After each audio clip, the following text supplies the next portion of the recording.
a plus b whole square equal to a square plus 2ab plus b square జామితీయ నిరూపణ ఎలాగో చూద్దాము. ఇప్పుడు నేను ఒక స్క్వేర్ తీసుకున్నా. స్క్వేర్ ఒక లెంత్ ఏ ఒక స్క్వేర్ తీసుకొని దాన్ని ఏం చేసామంటే ఇట్లా లెంత్ ఇక్కడ వరకు ఏ, ఇక్కడ నుంచి బి, రెండు భాగాలుగా విభజించాను. ఇట్లా లెంత్ ఏ వరకు తీసుకొని ఇక్కడ లెంత్ ఏ, ఇది బి, ఏ ప్లస్ బి, ఇటు కూడా ఏమవుతుంది, ఇది ఏ, ఇది బి, ఏ ప్లస్ బి. కాబట్టి A plus B into A plus B whole square అనమాట.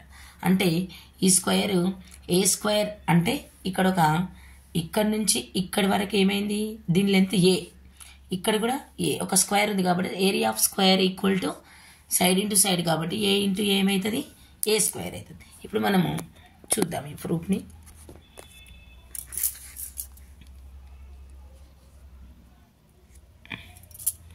ఇక్కడ నుంచి ఇక్కడ వరకు ఏ కాబట్టి ఇక్కడ కూడా ఏనే, ఏ ఇంటూ ఏ స్క్వేర్. ఇక్కడ ఈ లెంత్ బి ఉంది, ఇటువైపు ఈ లెంత్ ఏమవుతుంది, ఏ అవుతుంది. కాబట్టి ఇది రెక్టాంగిల్ షేప్లో ఉంది కాబట్టి ఏరియా ఆఫ్ రెక్టాంగిల్ ఫార్ములా ఏంటంటే లెంత్ ఇంటూ బ్రిడ్త్. కాబట్టి ఏమైంది, ఇక్కడ బ్రిడ్త్ ఏమో బి ఉంది, లెంత్ ఏమో ఏ ఉంది కాబట్టి ఏ ఇంటూ బి, ఇది నేనే ఏ ఇంటూ బి వచ్చేసింది. నెక్స్ట్ ఇక్కడ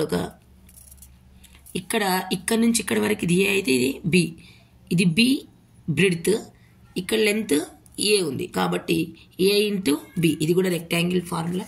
నెక్స్ట్ ఇక్కడ ఒక స్క్వేర్, ఇక్కడ ఈ స్క్వేర్ దగ్గర ఇక్కడ నుంచి ఇక్కడ వరకు బి, ఇక్కడ నుంచి ఇక్కడ వరకు కూడా బిని, B into B square, area of square equal to B into B. కాబట్టి ఇక్కడ A plus B whole square అంటే ఇక్కడ నుంచి ఇక్కడ వరకు ఏ, ఇది B, A plus B whole square equal A square. ఇక్కడ ఒక ఏబి ఉంది, ఇక్కడ ఒక ఏబి ఉంది, AB plus AB 2ab, A square plus 2ab plus B square. కాబట్టి A plus B whole square equal to A square plus 2ab plus B square అని చెప్పవచ్చు. Thank you.